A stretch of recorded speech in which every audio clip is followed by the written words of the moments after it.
On va retrouver Patrice, il est à côté, il est là dans les starting blocks, et il ouais. attend, parce qu'il a feuilleté pour nous les pages culturelles de la presse.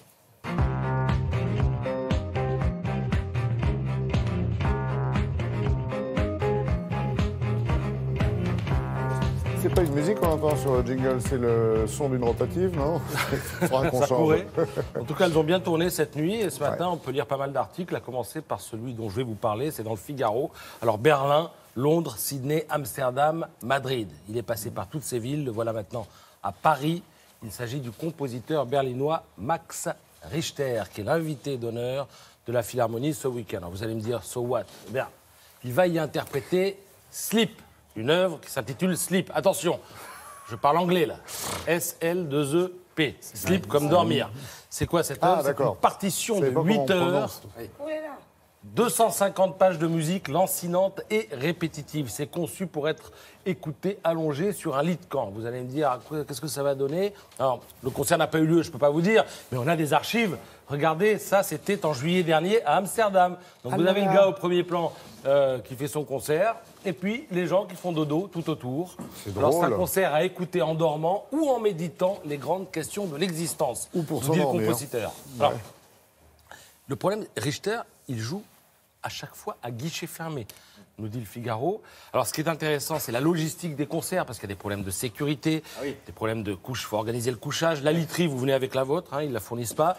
Et ce qui est intéressant, dit le compositeur, c'est la manière de concevoir ces concerts, parce qu'elle varie souvent d'un pays à l'autre. Ça révèle le rapport d'un pays, en tout cas le rapport que chaque culture peut avoir, peut entretenir au sommeil ou au rêve. Par exemple, à Berlin, ils sont aperçus que les spectateurs, petit à petit, rapprochaient les lits.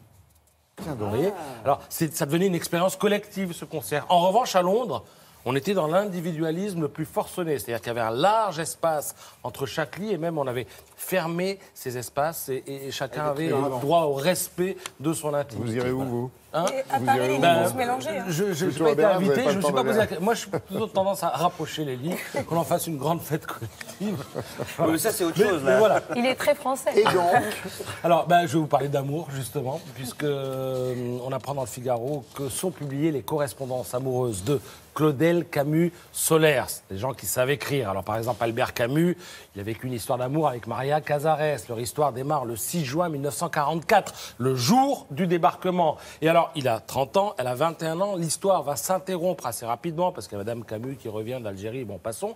Et puis, le 6 juin 48, 4 ans plus tard, mais 4 ans jour pour jour, Cazares et Camus se recroisent sur le boulevard Saint-Germain. Et là, ils ne vont plus se quitter, en tout cas pendant 12 ans. Alors, le père de Maria Cazares était républicain, elle était dans l'Espagne, il était républicain, il avait été contraint de s'exiler quand Franco a pris le pouvoir. Et il y avait un point commun entre le papa Cazares et Camus, c'est que tous les deux étaient tuberculeux. Alors, on apprend ça ce matin dans le Figaro. Alors, vous allez me dire, oui, bon, tout ça, c'est bien, mais les extraits, les lettres d'amour, Alors, j'ai trouvé quelques petits extraits. Alors, vous avez Camus qui écrit, par exemple, à Cazares, « Je t'ai écrit 2 fois aujourd'hui et je ne peux pas m'empêcher de t'écrire encore, mais cette fois, ce sera dans le calme revenu et pour t'envoyer une pensée du soir plus douce. » Vous voulez la suite? Achetez le bouquin. Philippe Solers écrit à Dominique Rollin, « Je ne tiens que par toi et pour toi. » C'est pas mal, ça. C'est court, c'est efficace. Puis alors, Paul Claudel à Rosalie. Paul Claudel, regardez, c'est joli. Je ne vous ai pas aimé pour un moment de plaisir comme une maîtresse, ni pour des raisons de convenance comme une femme, mais mon cœur s'est jeté dans le vôtre. C'est joli, Tout ça est à lire dans le Figaro ce matin, et puis à la librairie si vous voulez acheter le livre. Alors, Cantona, on connaissait le philosophe. Oui, bien sûr. Voici le dessinateur. Il publie chez Flammarion un livre de dessins et de formules. Alors, c'est un carnet genre Moleskine, une page, un dessin. Regardez le dessin en question. Qu'est-ce que c'est? Si j'étais toi, je serais gris. Jalousie, voilà. Bon, c'est l'univers de Canto. Faut pas trop chercher non plus à comprendre.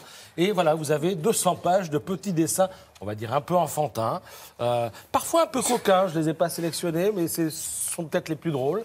Et alors, on apprend dans l'interview qu'il accorde ce matin à Libération que Cantona est aussi, parce qu'il y a le philosophe, il y a le dessinateur, il y a le collectionneur aussi. Il a 200 à 300 objets et l'objectif, dit-il, c'est initialement, c'était de monter une fondation pour que tout le monde puisse profiter de ses dessins. On lui dit, alors quand? Il dit, je suis prêt à le faire. Il le dit ce matin dans Libération. Donc, s'il y a, j'imagine qu'il faut un financier, un endroit. Voilà. Donc, la collecte de Canto, moi, je demande à voir. La collecte des dessins de Canto? Non, la collecte des objets qu'il sélectionne. Il aime l'art. Il aime l'art. Il s'intéresse d'ailleurs beaucoup à Bansky. Il explique à Libération qu'il a le petit tatouage. Vous savez, la petite fille qui, qui porte les ballons. Voilà, il se les fait tatouer. Le mur, voilà. Et alors, toujours dans Libération, on lui dit, mais quand on vous dit, mais quel métier vous faites? Que répondez-vous?